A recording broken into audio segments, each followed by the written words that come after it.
할렐루야. 오늘도 주님의 큰 은혜가 우리 모두에게 함께 하시 바랍니다. 자, 오늘은 여호와인 줄 알리라 라는 제목으로 또 함께 은혜를 나누고자 합니다. 우리가 이 세상을 살아가는 데 있어서 꼭 알아야 될 한 가지가 있습니다. 그것은 바로 하나님에 대한 지식입니다. 그런데 하나님에 대한 지식은 아무나 얻을 수 있는 것이 아닙니다. 왜냐하면 하나님은 영이시기 때문에 사람의 눈으로 볼 수가 없기 때문입니다. 그래서 하나님께서는 여러 가지 계시를 통해서 자신의 존재를 알게 하시고 또 그 하나님을 믿도록 하시는 것입니다. 성경을 보면 먼 이방 나라의 사르밧 과부는 엘리야를 통해서 죽은 자를 살리시는 그 하나님의 기적을 체험하고 나서 내가 이제야 여호와를 알겠노라 라는 그러한 고백을 합니다. 근데 문제는 정작 그 이스라엘 백성들과 그 임금인 아합은 하나님을 모르고 있었다라는 것입니다. 이사야 선지자는 소나 나귀와 같은 짐승들도 그 주인을 알지만 정작 하나님의 나라의 백성인 이스라엘은 알지도 못하고 깨닫지도 못한다라고 탄식했습니다. 정말 안타까운 일이 아닐 수가 없는 것입니다. 그렇지만 하나님은 이스라엘을 포기하지 않으셨습니다. 오늘 본문에는 이스라엘과 아람 사이에 벌어졌던 전쟁에 관한 이야기를 기록하고 있습니다. 하나님께서는 이 전쟁을 통해서 바로 하나님을 알기를 원하셨습니다. 하나님께서는 아합 왕에게 거듭해서 너는 내가 여호와인 줄 알리라 라고 말씀하십니다. 그래서 우리가 하나님을 아는 것은 오직 이 하나님이 베푸시는 특별한 은혜를 받아야만 가능한 것입니다. 오늘 말씀을 통해서 우리도 하나님을 바르게 알고 바르게 믿어서 하나님이 약속하신 모든 은혜와 복을 받는 축복의 주인공들 되시기를 주님의 이름으로 축원합니다. 오늘 말씀을 통해서 우리는 하나님이 과연 어떤 분이시고 이 말씀을 통해서 우리에게 어떠한 교훈을 주시는지 살펴보고 또 함께 은혜를 나누고자 합니다. 첫 번째로 우리는 하나님을 바르게 알고 또 바르게 믿어야 합니다. 오늘 본문의 배경은 이제 아람 나라가 이스라엘을 쳐들어왔을 때의 일입니다. 아람 나라는 북이스라엘의 북쪽에 있는 그러한 나라입니다. 그런데 이제 그 나라가 이제 강성해져서 아래에 있는 이스라엘을 쳐들어온 것입니다. 나라의 전쟁이 일어났다라는 것은 나라의 최고의 위기 상황이 발생했다라는 것을 의미합니다. 이스라엘 땅에는 이미 3년 반 동안에 극심한 기근으로 큰 경제적인 위기를 경험했습니다. 그런데 이제는 재산은 물론이고 사람의 목숨까지 이룰 수 있는 전쟁이 터진 것입니다. 그러면 왜 이러한 전쟁이 일어나게 되는 것일까요? 하나님을 믿지 않는 사람들은 이성적으로 이해가 되지 않는 것들은 모두 우연의 탓으로 돌립니다. 그냥 우연히 된 거야, 그냥 어쩔 수 없이 된 거야, 이렇게 얘기들을 합니다. 그렇지만 세상에 우연은 없는 것입니다. 왜냐하면 바로 하나님께서 이 세상을 다스리고 통치하고 계시기 때문입니다. 따라서 우리가 어떤 기근이든지 전쟁이든지 어떤 어려운 일을 만났을 때에는 바로 이 하나님의 뜻이 무엇인지를 찾아보아야 합니다. 오늘 본문에 보면 왜 이스라엘에 이러한 무시무시한 전쟁이 벌어졌는지 그 해답을 쉽게 찾아볼 수가 있습니다. 자, 13절 말씀을 같이 읽어볼까요? 시작. 한 선지자가 이스라엘 아합 왕에게 나아가서 이르되 여호와의 말씀이 내가 이 큰 무리를 보느냐 내가 오늘 그들을 내 손에 넘기리니 너는 내가 여호와인 줄을 알리라 하셨나이다. 아멘. 한 무명의 선지자가 이 아합 왕에 와서 하나님의 말씀을 전합니다. 그것은 지금 이스라엘을 공격하고 있는 그 적군을 내 손에 넘기실 것인데 이것을 통해서 너는 내가 여호와인 줄을 알게 될 것이다 라고 하시는 것입니다. 너는 내가 여호와인 줄을 알리라 라는 말은 여호와 하나님 말이 참된 살아계신 하나님인 것을 알게 될 것이다 라는 것을 의미합니다. 여기서 보면 여호와인 줄 알리라 라고 하십니다. 이 여호와라는 하나님의 이름은 특별히 우리의 구원과 관련되는 하나님의 칭호입니다.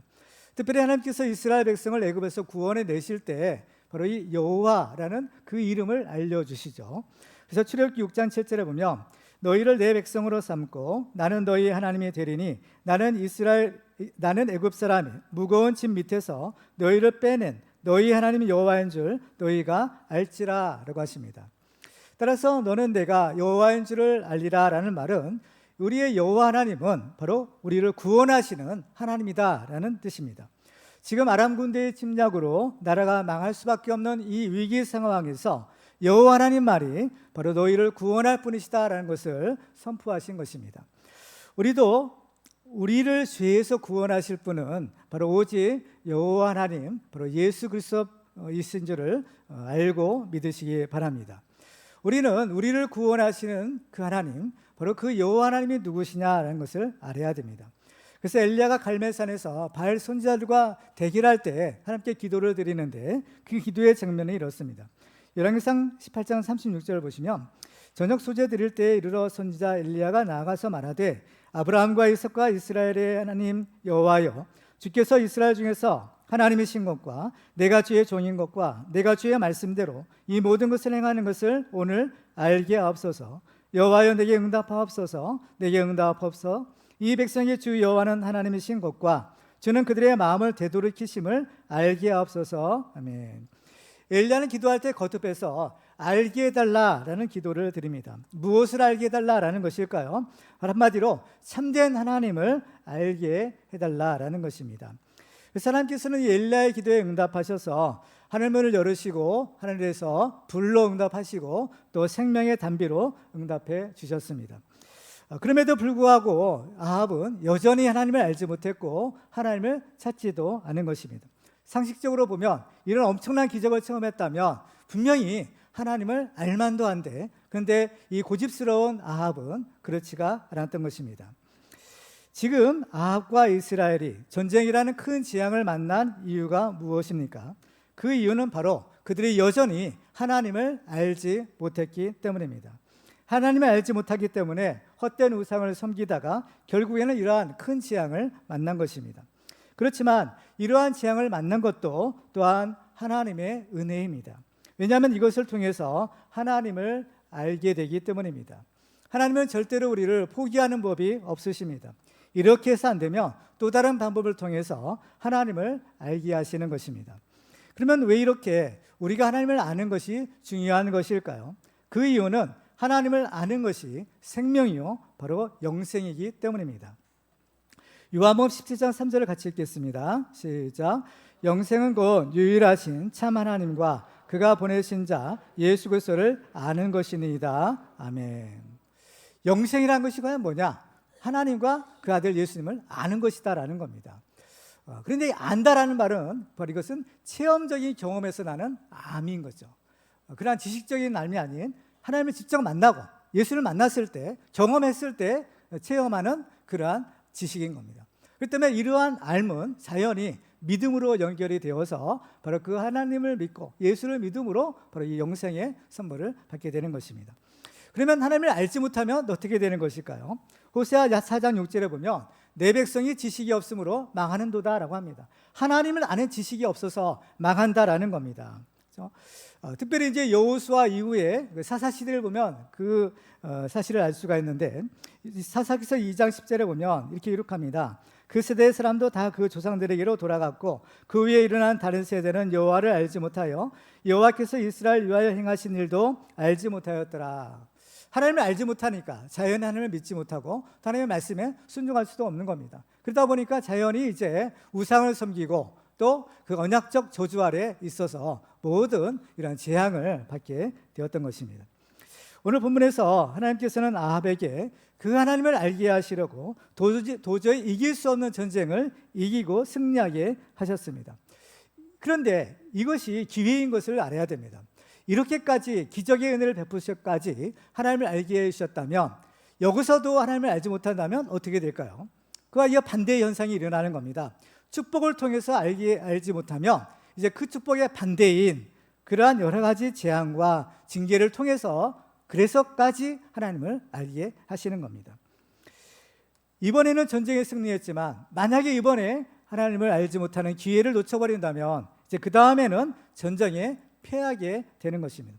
그래서 나중에 보면 바로 아수르에게 이스라엘을 망하고 남유다는 바벨론에 망하는 그러한 아픔을 겪고 나서야 그 재앙 가운데서 비로소 하나님을 알게 되는 것입니다. 우리 사람들이 이 생에 살아가면서 중요하게 여기는 것은 승리하고 또 성공하는 것입니다. 그래서 자기가 어떤 일을 하든지 또 어떤 사업을 하든지 이것이 반드시 바로 성공하기를 원합니다. 그래서 또 우리 가정에서도 보면 우리의 자녀들도 공부를 잘해서 좋은 대학에 들어가고 또 인류 기업에 들어가서 승승장구하고 그 임원이 되고 돈을 많이 벌게 되면 하나님의 축복을 많이 받았다라고 말합니다. 그렇지만 과연 이런 것들이 물론 이것도 하나님 주시는 큰 축복이지만 하나님께서 과연 중요하게 여기는 것, 바로 그것이 무엇일까라는 겁니다. 하나님이 중요하게 여기시는 것은 오늘 본문에 비추어 보면 바로 하나님을 바르게 알고 바르게 믿는 것입니다. 왜냐하면 이것이 바로 우리가 사느냐 죽느냐 바로 이 문제이기 때문입니다. 예수님은 마태복음 16장에서 이렇게 말씀합니다. 사람이 만일 온천하를 얻고도 제 목숨을 잃으면 무엇이 유익하리요? 사람이 무엇을 주고 제 목숨과 바꾸겠느냐라고 합니다. 정말 중요한 것이 무엇인가를 우리에게 다시 한번 깨닫게 해주시는 것입니다. 가장 중요한 것은 바로 생명이다, 바로 영생이다라는 것입니다. 우리는 때로 이 생을 살아가면서 우리가 정말 중요하게 여기는 것들이 있습니다. 그래서 그런 것들에 의해서 바로 우리가 살기도 하고 죽기도 할 정도로 그렇게 심각한 문제들을 많이 만나게 되지만, 그렇지만 어떤가요? 지나고 나와 보면 그런 것들은 정말 아무것도 아니었구나라는 것을 깨달을 때가 있습니다. 정말 이거 없으면 못 살 것 같은데, 저 사람이 없으면 못 살 것 같은데, 그러나 지나고 나서 보면 그런 것들은 정말 중요한 것이 아니었다라는 것을 깨닫게 되는 것입니다. 그렇기 때문에 우리들도 우리의 인생에 있어서 정말 중요한 것이 무엇이냐? 그것은 바로 하나님을 아는 겁니다. 하나님을 알고 하나님을 믿는 바로 이 믿음을 갖는 것이 가장 중요한 일이다라는 것입니다. 하나님은 아합에게만 이러한 은혜를 베푸신 것이 아닙니다. 하나님께서는 우리 한 사람 한 사람 우리 모두에게 하나님을 알게 할 수 있는 여러 가지의 방법과 여러 가지 기적을 이미 베풀어 주셨습니다. 하나님을 아는 것이 생명이요 영생이다라고 하십니다. 우리는 하나님을 바르게 알고 바르게 믿어 영생의 축복을 받고 하나님이 약속하신 모든 은혜와 복을 드리는 축복의 주인공들 되시기를 주님의 이름으로 축원합니다. 두 번째로 우리를 구원하시는 하나님을 믿어야 합니다. 오늘 본문을 보면 아합 왕이 이 전쟁을 이제 만나서 엄청난 굴욕을 당하고 이제 심지어는 자기가 가진 모든 것을 다 빼앗길 위기에 처하게 됩니다. 그런데도 아합 왕은 이상하게도 하나님을 찾지 않았던 것입니다. 하나님을 믿지 않는 사람도 어떤 위기를 만나면 본능적으로 하나님을 찾기 마련입니다. 그렇지만 이 아합은 이스라엘의 임금이면서도 나라의 위기에 하나님을 찾지 않았던 것입니다. 근데 정말 놀라운 일이 일어납니다. 비록 아합은 하나님을 찾지 않았지만 하나님이 이 아합을 찾아오신 것입니다. 하나님께서는 그 선지자를 아합에게 보내주셨습니다. 그러면서 이 선지자가 이 하나님의 말씀을 전하는데 놀라운 축복의 말씀을 전해요. 여호와의 말씀이 내가 이 큰 무리를 보느냐, 내가 오늘 그들을 내 손에 넘기리니 너는 내가 여호와인 줄 알리라 라는 겁니다. 사실 아합은 하나님을 대적하는 사람이었습니다. 그 부인인 이세벨과 함께 온 나라를 우상 숭배의 죄에 빠뜨리고 또 하나님의 선지자들을 죽인 사람입니다. 이 아합의 행위로만 보면 이번 전쟁은 아합의 죄를 심판하기 위한 전쟁이 아닌가라고 생각할 만한 것이었습니다. 그런데 하나님의 말씀은 오히려 아합에게 이 전쟁에서 이기게 해주시겠다라는 것이었습니다. 이것은 상식적으로 도무지 이해가 되지 않는 말씀입니다. 그러면 왜 하나님께서는 자기를 찾지도 않는 아합에게 이 전쟁에서 승리하게 하겠다라고 하시는 것일까요? 하나님께서 아합에게 선지자를 보내서 승리를 선언하신 것은 두 가지 의미로 생각해 볼 수가 있습니다. 한 가지는 아합에게 회개의 기회를 주시기 위함입니다. 하나님은 어떤 죄인일지라도 회개하고 하나님께 돌아가기를 원하시는 분이십니다. 그래서 하나님께서는 오래 참으신다라고 하세요. 베드로후서 3장 8절과 9절을 보시면 사랑하는 자들아 주께는 하루가 천년 같고 천년의 하루 같다는 이 한 가지를 잊지 말라. 주의 약속은 어떤 이들이 더디다고 생각하는 것 같이 더딘 것이 아니라 오직 주께서는 너희를 대하여 오래 참으사 아무도 멸망하지 아니하고 다 회개하게 이르기를 원하시느니라 하십니다. 주의 오래 참으심이 없으면 바로 우리가 하나님 앞에 설 수가 없다라는 겁니다. 지금 이 자리에는 우리들도 하나님께서 오래 참아주셨기에 이 자리에 있는 줄 믿습니다. 우리는 여기에서 구원에 대한 우리 사람의 생각과 하나님의 생각이 서로 다르다라는 것을 발견하게 됩니다. 이사야서 55장 7절과 8절 같이 읽어볼까요? 시작. 악인은 그의 길을, 불의한 자는 그의 생각을 버리고 여호와께로 돌아오라. 그리하면 그가 긍휼히 여기시리라. 우리 하나님께로 돌아오라. 그가 너그럽게 용서하시리라. 이는 내 생각이 너희의 생각과 다르며 내 길은 너희의 길과 다름이니라. 여호와의 말씀이니라. 아멘. 우리 사람의 생각은 그 악인, 그 불의한 자는 바로 그 사망의 길을 가기 때문에 죽어야 마땅합니다. 망해야 마땅합니다. 그렇지만 하나님의 생각은 우리 사람의 생각과는 조금 다르다라는 겁니다. 우리가 생각할 때는 죽어야 되고 벌을 받아야 되고 망해야 마땅하지만 하나님의 생각은 그럴지라도 회개하고 돌아오라는 겁니다. 그래야면 용서해주고 살려주겠다 하시는 겁니다. 바로 이것이 하나님의 은혜입니다. 죽어야 마땅한 죄인이 죽지 않고 사는 것이 하나님의 은혜의 결과입니다. 그런데 우리는 이 하나님의 오래 참으심을 우리는 한번 생각해 볼 필요가 있는 것입니다. 과연 이 하나님의 오래 참으시는 것은 언제까지 참으시는 것일까요? 분명한 사실은 하나님은 우리를 절대로 포기하지 않으시고 또 우리를 영원히 기다리신다라는 겁니다. 이거는 분명한 사실입니다. 그러나 문제가 있어요. 그건 뭐냐면은 하나님은 영원히 오래오래 참으시고 끝까지 기다려 주시지만 문제는 우리에게 있는 겁니다. 우리는 어떤가요? 그렇게 오래 참을 수가 없는 겁니다. 우리는 쉽게 포기하고 또 스스로 포기하죠. 그리고 우리는 오래 참지를 못해요. 그리고 더 큰 문제는 우리는 하나님처럼 영원하지 않다라는 겁니다. 하나님은 그야말로 영원히 그죠? 기다리고 계시고 돌아오기를 원하시지만 우리 사람은 그러한 영원히 살 수 있는 존재가 아니라는 겁니다. 그리고 또 우리 사람은 어때요? 급하죠. 믿음도 없고 그렇기 때문에 쉽게 낙심하고 또 쉽게 실망합니다. 그렇기 때문에 가룟 유다 같은 그런 일들을 만나는 거예요. 가룟 유다가 정말 예수님 팔아먹는 그런 큰 죄를 지었지만 과연 하나님의 뜻은 무엇이었을까요? 그가 정말 저주받고 지옥 가는 것이 하나님의 뜻이었을까요? 그렇지는 않다라고 생각합니다. 비록 가룟 유다라 할지라도 그가 회개하고 주님께 돌아왔더라면 하나님은 분명히 예수님 분명히 용서해 주셨을 것이에요. 그렇지만 그는 스스로가 그 기회를 포기하고 만 것입니다. 하나님은 포기하지 않으셨지만 자기 스스로가 포기하고 자살로 끝나고 만 것이죠. 하나님은 오래 기다려주셨지만 그는 기다릴 수가 없었던 겁니다. 바로 이것이 바로 우리의 문제인 것입니다. 그렇기 때문에 우리에게 하나님께서는 회개의 기회를 주셨을 때 그죠? 우리가 즉시 하나님께 돌아올 필요가 있는 것입니다. 고린도서 6장 1절과 보면 2절을 보면 우리가 하나님과 함께 일하는 자로서 너희를 권하노니 하나님의 은혜를 헛되이 받지 말라. 이르시되 내가 은혜 베풀 때에 너에게 듣고 구원의 날에 너를 도왔다 하셨으니 보라 지금은 은혜 받을 만한 때요 보라 지금은 구원의 날이로다 합니다. 언제라는 말입니까? 지금이라는 것이죠. 보라 지금은 은혜 받을 만한 때요 보라 지금은 구원의 날이다라는 것입니다. 그렇습니다. 그리고 두 번째는 하나님께서 그 백성들을 보호하시기 위함이다라는 사실을 우리가 알게 됩니다. 지금 이스라엘 땅에는 아합 왕을 비롯해서 거의 대부분의 사람들이 하나님을 버리고 우상을 숭배하고 있었습니다. 그렇지만 그 땅에는 아직 하나님을 경외하는 사람들이 남아 있었는데요. 엘리야는 오직 나만 남았습니다 라고 탄식했지만 하나님께서는 엘리야 외에 또 다른 사람들을 남겨주셨던 것입니다. 성경을 보면 그 아합 왕의 그 국내 대신이죠. 이 오바댜는 여호와를 지극히 경외하는 자였다라고 성경이 기록합니다. 그렇죠? 그냥 경외하는 것이 아니에요. 지극히 경외하는 자. 바로 그런 사람이 그 아합 왕의 궁궐에 또 남아 있었고 또 이 오바댜가 바로 아합이 하나님의 선지자들을 죽일 때 100명의 선지자들을 살려주었던 것이 있었습니다. 그리고 또 이 땅에는 엘리야의 뒤를 이을 엘리사 선지자도 남아 있었던 것입니다. 그러니까 이 모든 것을 통해서 보면 하나님의 관심이 어디에 있느냐라는 것을 우리는 알 수 있어요. 하나님께서는 이 악인에 대한 심판보다는 바로 의인을 구원하는 데 더 관심을 가지고 계시다라는 사실을 알게 됩니다. 그래서 소돔과 고모라 성을 심판하실 때도 보면 그 성에 의인 10사람만 있어도 심판하지 않겠다라고 하셨던 것입니다.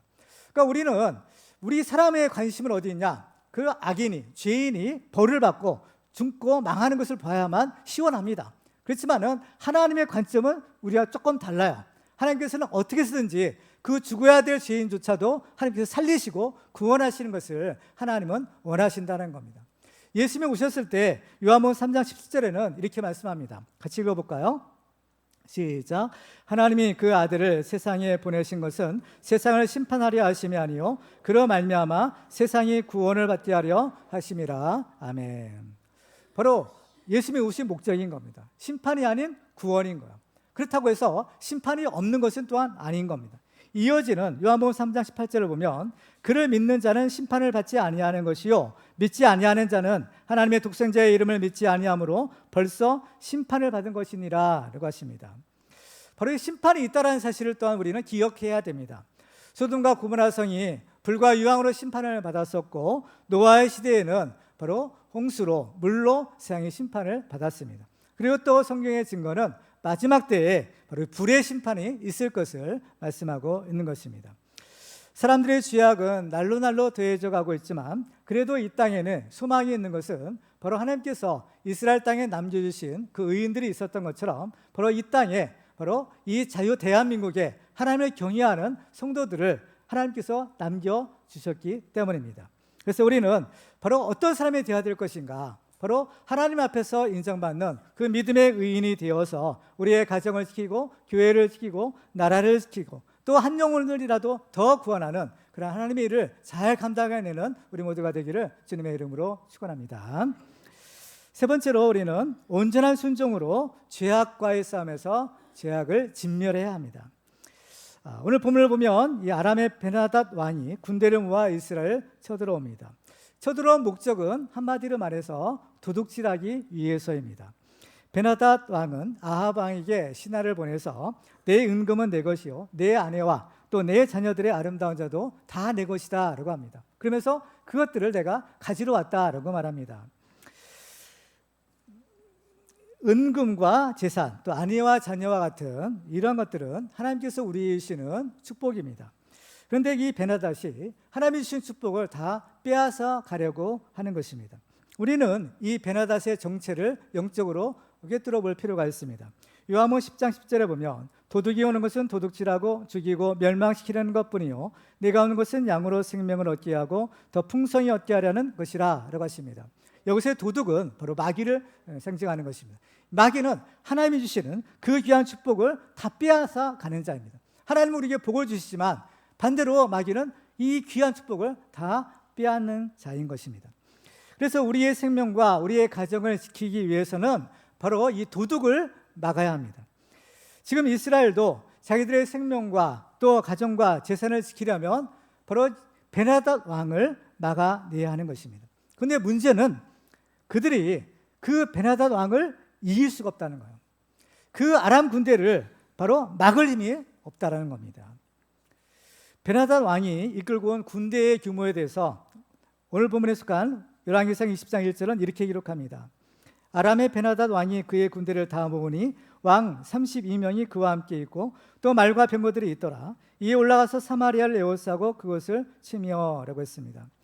먼저 이 베나닷 왕이 그 왕 32명을 데리고 왔다라고 했어요. 여기서의 왕이라는 것은 지방 영주를 다스리는 통치자들을 가리키는 말입니다.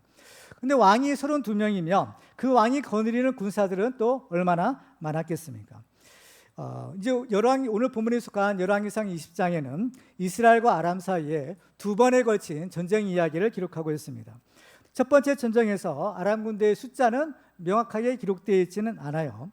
그렇지만 두 번째 전쟁에서는 그 규모를 기록하고 있는데, 두 번째 전쟁에서는 이제 첫 번째 전쟁에서 패한, 그죠? 잃어버린 병력들을 보충해서 나왔다라고 합니다.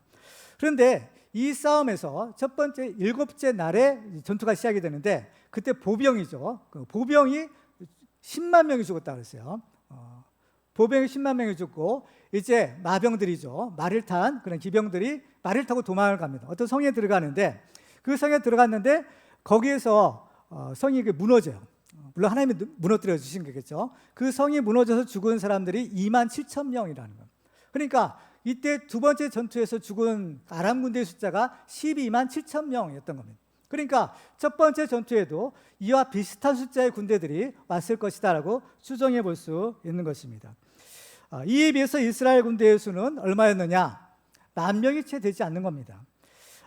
이제 아합이 이제 군대를 이제 소집해서 그 숫자를 세어 보니까 정확하게 7,232명이었다라고 성경은 기록합니다. 그러니까 10만 명, 최소 10만 명도 훨씬 넘는 군대와 10,000명도 안 되는 군대가 서로 싸운다 하면 상상을 해보세요. 이거 뭐 싸워보나 마나한 일인 것입니다. 정말 이러한 엄청난, 싸우면 분명히 질 것이 뻔한 전쟁인데 이러한 전쟁을 앞두고 아합 왕과 이스라엘 백성들은 어떻게 했어요? 두려워 떨 수밖에 없겠죠. 그렇죠? 이번 전쟁에 지면, 그렇죠? 가진 거 다 빼앗기고 또 정말 이 재산도 생명도 다 빼앗길 수밖에 없는 상황이 된 것입니다. 두려워 떨 수밖에 없는 상황에서 하나님의 기적이 일어납니다. 하나님의 기쁜 소식이 들려오죠. 그것은 무엇인가 하면 하나님께서 내가 이 전쟁 책임져 주겠다라고 하시는 겁니다. 이 전쟁 너희가 싸울 것이 없다. 내가 이 전쟁 싸워주겠다라고 말씀하는 것입니다. 바로 이것이 하나님의 은혜인 것입니다. 우리가 싸워야 될 전쟁을 하나님이 맡아서 하나님의 전쟁이 되게 하시는 것입니다. 아합 임금이나 이스라엘 백성들이 하나님께 기도하지도 않았어요. 그렇죠? 하나님을 찾지도 않았던 겁니다. 그럼에도 불구하고 하나님은 선지자를 보내셔서 내가 책임져 주겠다, 안심하라, 걱정하지 말라 하시는 겁니다. 우리 인생에도 바로 이러한 전쟁과 같은 어려운 일을 만날 때가 있습니다. 두려워 떨 수밖에 없고 망할 수밖에 없는 그러한 위기 앞에서 우리는 하나님을 찾으셔야 됩니다.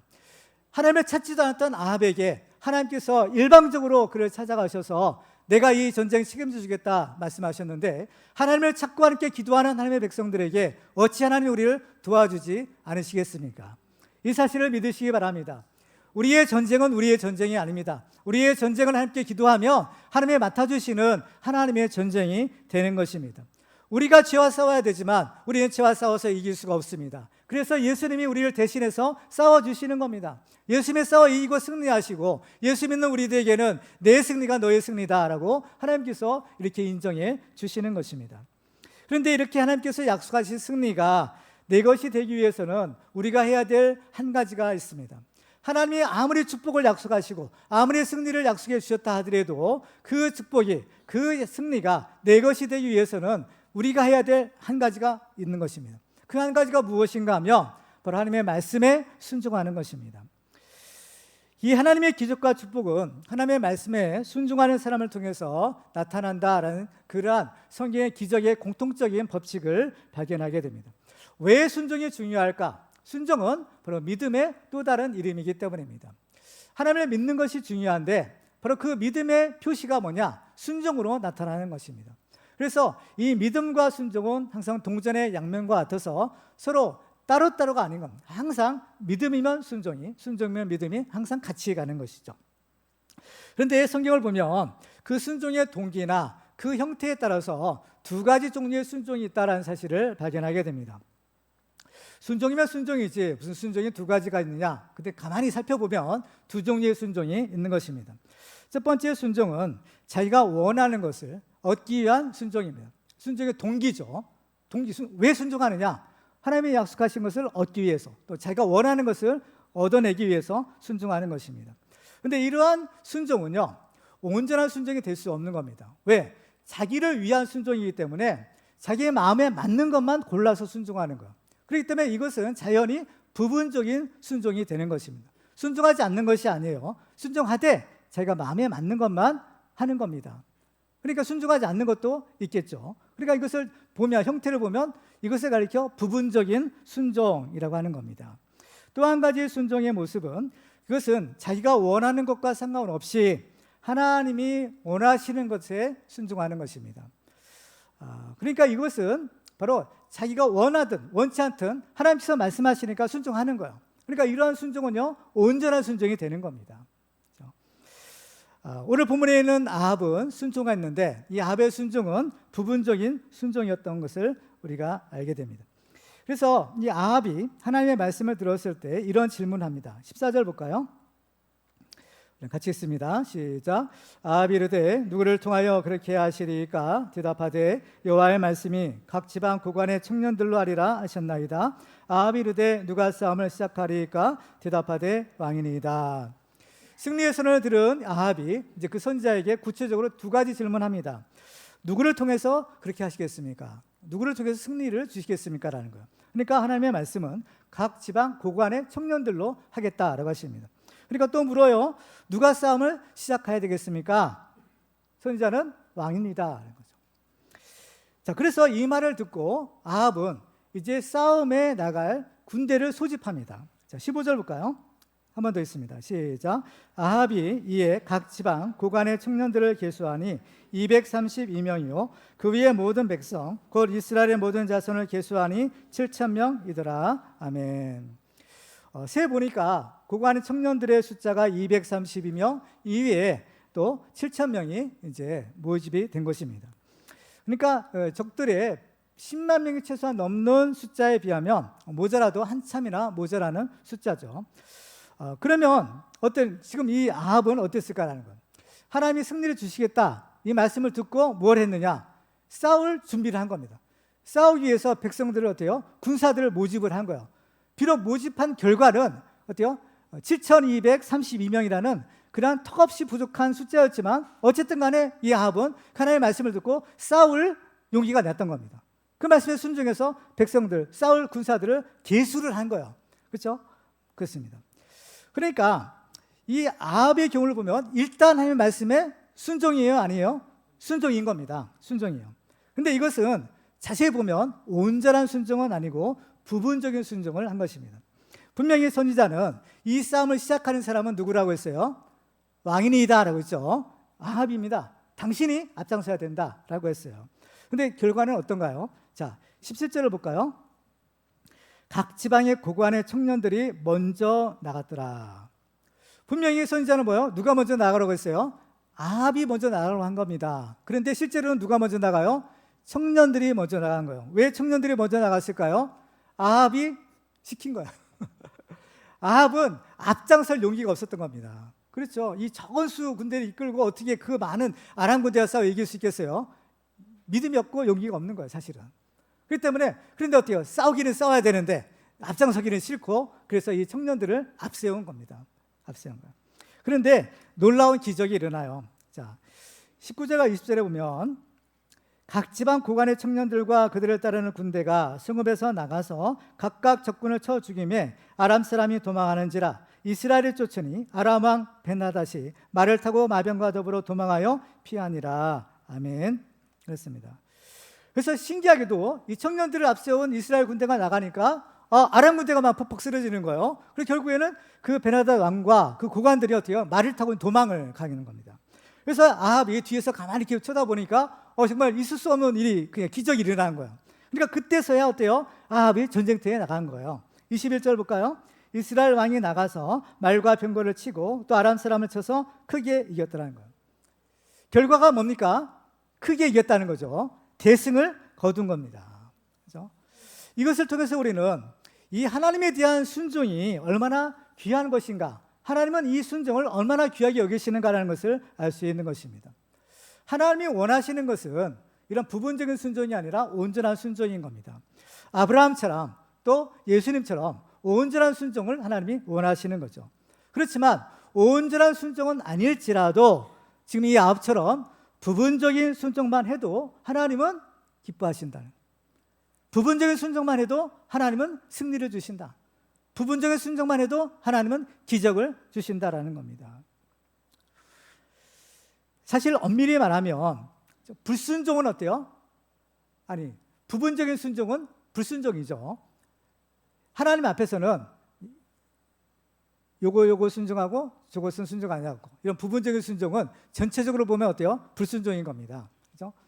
하나님이 인정하시는 순종은 사실 온전한 순종밖에는 없는 거예요. 예수님의 순종밖에는 없는 것입니다. 그런데도 하나님은 이 부분적인 순종을 한 아합에게 큰 승리를 주시는 거예요. 순종이 제사보다 낫다라고 하시는 것처럼 하나님께서는 우리의 순종을, 작은 순종을 하나님께서는 귀히 여기시는 겁니다. 그러니까 우리가 하나님의 은혜 받고 하나님의 축복을 받는 비결이 있어요. 그건 뭐냐면은 하나님의 말씀에 최소한의 성의만 보여도 된더라.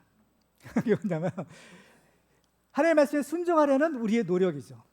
최소한의 우리의 순종의 모습, 이것만 있어도 하나님께서는 귀하게 여기시고 축복하신다는 겁니다. 오늘 본문에 있는 아합이 이제 다음 장에 보면 이제 하나님으로부터 큰 재앙을 선포받습니다. 나봇의 포도원 사건 이후로 하나님께서 엘리야 선지자를 아합에게 보내서 그 아합 집안의 저주를 예고하셔요. 그런데 참 신기한 일이 있어요. 열왕기상 21장 27절로 29절 같이 읽어볼까요? 시작. 아합이 모든 말씀을 들을 때 그의 옷을 찢고 굵은 배로 몸을 동이고 금식하고 굵은 배에 누이며 또 풀이 죽어 다니더라. 여호와의 말씀이 디셉 사람 엘리야에게 임하여 이르시되 아합이 내 앞에서 겸비함을 내가 보느냐? 그가 내 앞에서 겸비함으로 내가 재앙을 저희 시대에는 내리지 아니하고 그 아들의 시대에야 그의 집에 재앙을 내리리라 하셨더라. 그러니까 이 재앙의 선포를 들었을 때 아합이요, 일종의 회개하는 모습을 보인 겁니다. 비록 이 아합의 회개의 모습이 진정한 회개는 아니었을 수도 있어요. 회개하는 척 하는 거죠. 그렇지만 하나님께서는 그것을 보시는 거예요. 아합이 내 앞에서 겸비함을 내가 보느냐, 두 번이나 말씀하시죠. 그가 내 앞에서 겸비함으로라는 거예요. 하나님이 이처럼 기뻐하실까? 하나님이 조금 불쌍한 것 같아요. 이 못된 아합에게서 그렇게 그가 회개하는 모습을 그렇게 하나님께서 정말 구걸할 정도로 이렇게 원하시니까. 이 하나님의 사랑인 겁니다. 하나님의 사랑. 그렇다고 해서 우리가 고의로 불순종해서는 안 돼요. 고의로 부분만 순종해서는 안 되는 겁니다. 오늘 본문에서 아합이 비록 승리하긴 했지만 그 승리는 온전한 순종에서 나온 것이 아닌 부분적 순종에서 나왔다고 했어요. 그러니까 문제는 뭐냐면은 이 아합이 아람을 완전히 무찌르지 못했다는 겁니다. 지금 전쟁에서 큰 승리를 거뒀다고 했어요. 그렇지만 완전히 진멸한 것이 아니었죠. 정말 제일 중요한 왕과 또 그 마병들이 그죠? 다 말을 타고 도망갔다는 겁니다. 이것은 적의 주력 부대가 살았다는 거예요. 이 왕과 그 고관들이 살아있는 한 그들은 힘을 길러서 언제든지 또 이스라엘을 쳐들어올 것이다 라는 겁니다. 그러니까 전쟁이 끝나지 않는 거예요. 이번에 끝냈어야 되는 전쟁이 어때요? 다시 또 일어나는 겁니다. 그래서 이 선지자가 아합에게 이렇게 말하죠. 22절 같이 읽어볼까요? 시작. 그 선지자가 이스라엘 왕에게 나와 이르되 왕은 가서 힘을 기르고 왕께서 행할 일을 알고 준비하소서. 해가 바뀌면 아람 왕이 왕을 치러 오리이다 하니라. 그렇습니다. 다시 전쟁이 있을 것이라는 겁니다. 진밀하지 않는 그 죄, 진밀하는 적들이 살아서 다시 우리의 목을 노리는 겁니다. 우리도 이 영적인 싸움을 싸우고 있어요. 이 영적인 싸움에서 정말 끊기 어려운 죄들이 있을 수 있는 겁니다. 그렇지만 이것을 우리의 당대에 우리 당대에 끊어야 되는 겁니다. 이 죄와의 싸움에서 끝장을 내버려야 되는 거예요.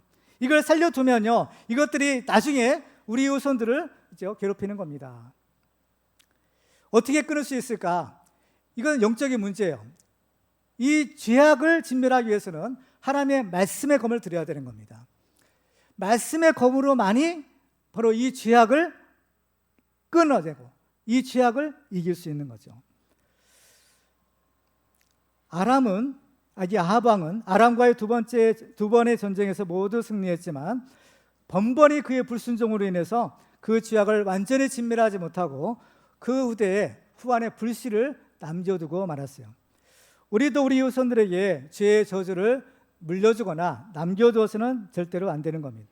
그래서 우리는 우리의 당대에 반드시 이 죄의 저주를 끊어야 돼요. 그 방법은 우리가 하나님의 말씀에 온전하게 순종하는 것입니다. 부분적인 순종이 아닌 온전한 순종으로 하나님의 말씀에 나를 세우는 것입니다. 하나님의 말씀의 검으로만이 죄를 이길 수 있는데 우리가 부분적으로 순종하면 이 검에, 이 칼에 이게 이빨이 다 빠지는 겁니다. 무뎌지는 거예요. 그러니까 이걸 쳐도 죽지가 않아요. 이거를 이기려면 우리 자신이 말씀에 철저하게 순종하는 겁니다. 순종하면 순종할수록 우리의 말씀의 검에 날이 바짝 서는 거죠. 그러면요, 살짝 대기만 해도 그냥 끊어지는 겁니다. 그렇죠? 아합은 불행하게도 이런 부분적인 순종 또 불순종으로 인해서 하나님이 주시는 큰 승리의 그 기회를 놓치고 말아요. 그렇지만은 그럼에도 불구하고 하나님께서는 이 두 번의 전쟁은 어찌됐든 간에 이스라엘에 큰 승리의 축복을 주십니다. 그런데 이 아합의 불순종에도 불구하고 하나님께서 이들에게 큰 승리의 축복을 주신 이유가 있어요. 그것은 아합과 정반대되는 현상이죠. 바로 하나님의 말씀에 온전하게 순종했던 사람들 때문에 이 전쟁에서 승리를 주시는 겁니다. 그러면 그 사람들이 과연 누구였느냐라는 거예요. 첫 번째는 이름 없는 선지자인 겁니다. 바로 아합 왕에게 승리의 기쁜 소식을 전했던 사람이 있었는데 그 사람은 한 선지자였다라고 기록합니다. 이름 없는 선지자죠. 보통 어떤 큰 기적이나 큰 승리를 그러한 그 예고하는 또 전파하는 선지자들은 되게 큰 선지자들인 겁니다.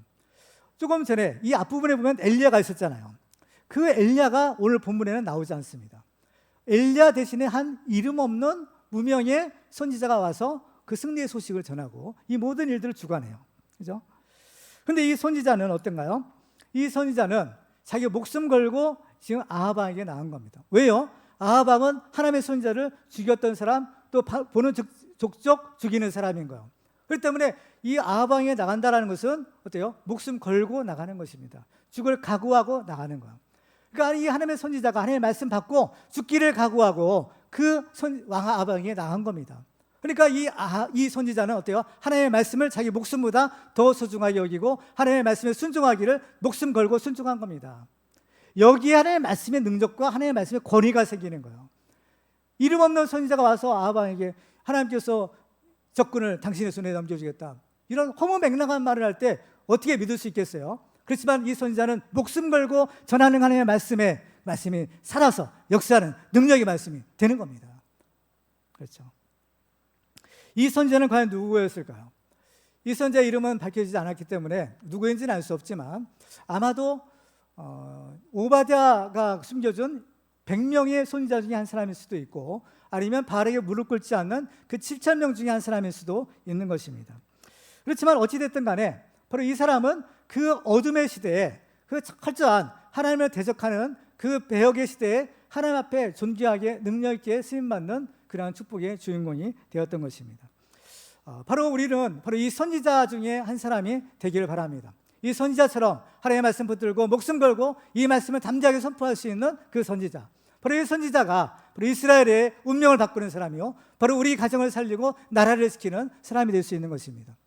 그 선지자가 이름 없는 선지자라는 것은 바로 하나님께서는 여러분들 한 사람 한 사람을 또한 이 시대의 선지자로 삼으실 수 있다라는 것을 의미하는 것입니다. 비록 우리의 이름은 나타나지 않을지라도 이름 없이 빛도 없이 정말 하나님의 말씀에 순종해서 그 말씀을 들고 나갈 때 하나님께서는 여러분을 통해서 이 시대를 살리는 하나님의 놀라운 구원의 역사를 이루실 줄 믿습니다. 또 한 가지 하나님의 말씀에 온전하게 순종했던 사람도 있었습니다. 그 사람들은 바로 청년들과 7,000명의 군인이었습니다. 14절을 다시 한번 보면 하나님께서는 이 싸움을 각 지방 고관의 청년들로 하겠다라고 하십니다. 그래서 이 아합이 그 숫자를 계수해 보니까 어떻다고 했어요? 15절에는 아합이 이에 각 지방 고관의 청년들을 계수하니 232명이요 그 외의 모든 백성과 이스라엘 모든 자손을 계수하니 7,000명이었다라고 합니다. 먼저 각 지방 고관의 청년의 수가 232명이래요. 근데 여기서 청년이라는 단어가 나옵니다. 근데 청년이라는 단어는 흔히 생각할 때 한참 힘이 좋을 때잖아요. 전쟁에 나갈 만한 그런 힘 있는 사람을 의미할 수 있는 것. 그렇지만은 오늘 본문에서는 이 단어가 쓰인 의미가 조금 달라요. 그러니까 흔히 생각하는 싸움 잘하는 한참 기운이 이제 넘치는 그러한 싸움 잘하는 청년이 아니라 이 원문의 의미를 보면 이 청년은 사실은 소년인 것입니다. 이게 뭐냐면은 아직 성숙되지 않는, 아직 훈련되지 않는 소년이라는. 그래서 이제 그 사무엘상 17장에 보면 다윗이 골리앗과 싸우러 나갈 때 그 사울 왕이 다윗에게 이렇게 얘기를 해요. 사울이 다윗에게 이르되 내가 가서 저 블레셋 사람과 싸울 수 없으리니 너는 소년이요 그는 어려서부터 용사임이라. 사울이 다윗에게 너는 소년이기 때문에 소년이기 때문에 싸울 수 없다라고 합니다. 그러니까 이 소년이라는 건 뭐냐면은 청소년이라는 의미예요. 그러니까 아직 장성한 어른이 아니라 그냥 청소년에 불과하다, 어린아이다라는 겁니다. 이건 뭐예요? 싸울 수가 없다는 거예요. 그러니까 어린애가 싸우겠다가 나오니까 얼마나 기가 차겠어요. 그러니까 너 소년이라 안 돼, 이 얘기인 거예요. 근데 내가 싸우려고 하는 그 골리앗은 어때요? 용사라는 겁니다. 그러니까 용사에 비한 소년, 극과 극이죠. 싸울 수 없다라는 거예요. 그러니까 이 단어, 소년이라는 단어가 오늘 본문에 있는 그 청년의 단어와 같은 단어인 겁니다. 그렇죠? 그러니까 이 사람들은 사실은 싸울 준비도 되어 있지 않고 훈련도 되지 않고 뭐 싸울 만한 사람이 아니라는 거예요. 싸울 만한 감이 안 되는 거예요. 그런데도 뽑아보니까 어때요? 232명인 거죠. 더군다나 이 사람들은 어때요? 지방 고관의 청년들이었다는 겁니다. 이건 뭐냐면은 귀공자들인 겁니다. 일종의 귀공자들. 그러니까 온실 속의 화초처럼 귀엽게 곱게만 자랐던 거예요. 그런데 이런 사람들이 무슨 싸움을 하겠어요? 안 된다는 거예요. 그런데 모집된 사람의 숫자가 또한 뭐요? 7,000명. 7,000이라는 숫자를 우리 들을 때 생각나는 숫자가 있죠. 뭡니까? 그죠? 바알에게 무릎 꿇지 않는 그 남은 자들인 겁니다. 그래서 앞부분 열왕기상 19장 18절에 보면 하나님이 이렇게 말씀하시죠. 같이 한번 읽어볼까요? 시작. 그러나 내가 이스라엘 가운데에서 7,000명을 남기리니 다 바알에게 무릎을 꿇지 아니하고 다 바알에게 입맞추지 아니한 자니라. 하나님은 바로 이 싸움을 이 사람들을 통해서 이기게 하시겠다라고 하시는 겁니다. 왜냐하면 이 싸움은 하나님의 전쟁이기 때문인 것입니다. 따라서 누가 싸우느냐? 사람이 아니라 하나님이 싸우시는 겁니다. 그러니까 사람의 숫자나 무기가 많고 적으면 전혀 문제될 것이 없는 것입니다. 그래서 이 하나님의 전쟁을 싸울 때 보면 하나님께서는 사람들을 다 불러보내시는 장면이 있어요. 그러면 기드온이 300용사로 미디안 연합군을 싸울 때도 보면 처음에 나팔 소리를 듣고 몰려온 사람들이 32,000명이었습니다. 근데 하나님께서는 많다, 또 많다, 계속 돌려보내시고 몇 명만 남아요? 300명만 남기는 거야. 300명. 이 사람들이 싸우는 것도 칼로 싸우는 것이 아니에요. 나팔과 횃불로 싸우는 겁니다. 그죠? 정말 하나님은 이 모든 것이 다 가능하다, 불가능하다, 가능하다라는 거예요. 가능하다. 그죠? 하나님은 이런 미약한 사람을 통해서 오히려 하나님의 전쟁을 이기게 하시고 하나님의 영광을 드러나게 하시는 겁니다. 이것은 지금도 마찬가지죠. 예수 믿는 사람들을 보라 하시는 겁니다. 고린도서 1장에 보면 형제들아 너희를 부르심을 보라. 육체를 따라 지혜로운 자가 많지 아니하며 능한 자가 많지 아니하며 문벌 좋은 자가 많지 아니하도다. 그러나 하나님께서 세상에 미련한 것들을 택하사 지혜 있는 자들을 부끄럽게 하려 하시고 세상에 약한 것들을 택하사 강한 것들을 부끄럽게 하려 하시며 하나님께서 세상에 천한 것들과 멸시받는 것들과 없는 것들을 택하사 있는 것들을 폐하려 하시나니 이는 아무 육체도 하나님 앞에서 자랑하지 못하게 하려 하심이라 라고 하십니다.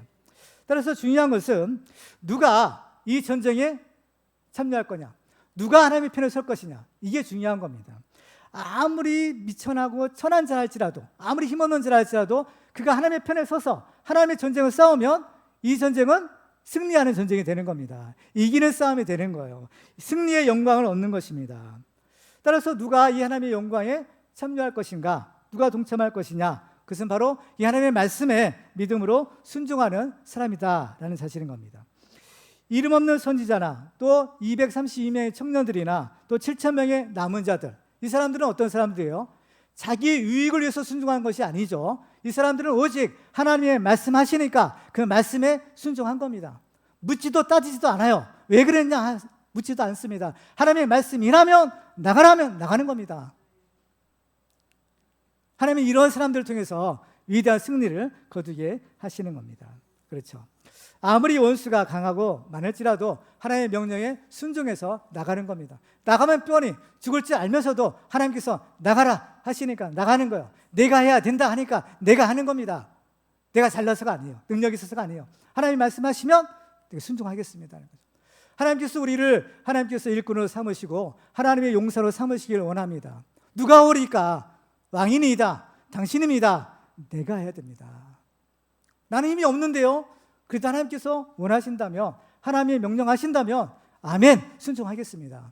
하나님 나를 사용해 주십시오. 그렇죠? 그렇습니다.